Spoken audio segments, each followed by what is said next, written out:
I didn't see much of Guillaume de Beck this time out. Not until after the battle, when he caught up with me in the hospital. Hospital? You were down? That's right. Cape Helles is where I joined the Survivors Club. I think that's why Guillaume approached me, as much as anything. All his friends were dead. He was all alone.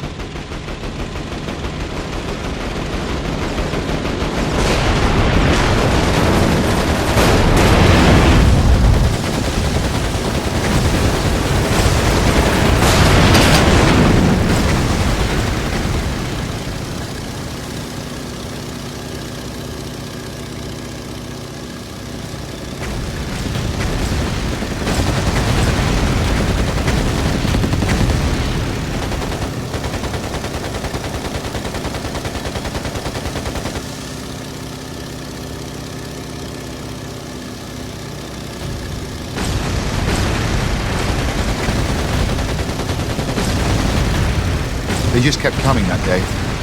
I still dream about it sometimes.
As I said, Guillaume caught up with me in the hospital, sneaked in a cigar and a hip flask of whiskey that we shared, and he gave me a crumpled picture of a baby girl with a scrawled address upon the back.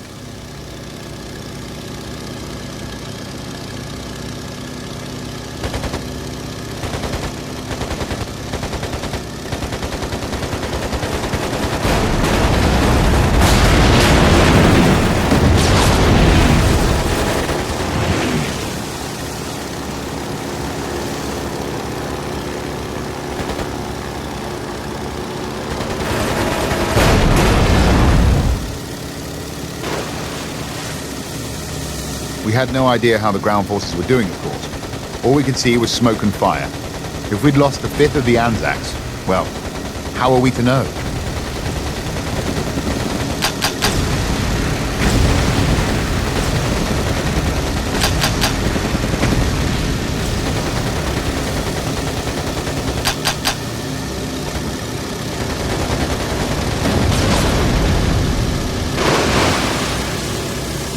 Hedging his bets is what Guillaume said. We barely knew each other, but we were closer than most, all of our friends being dead and all. He wanted to know that if he bought it, there'd be someone to look after his little girl. She didn't have a mother, not anymore. He gave out more than one of those pictures, I'm sure. I don't think he imagined he'd live for long. He fell out of the sky too often. And of all the people he gave a picture to, well, I was the one that found her first. And that's when I quit drinking. Began to try to bring her up, with her old man in mind. There's a lot of him in her, you know.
This must be the Naretva Bridge. What am I looking for, Tommy?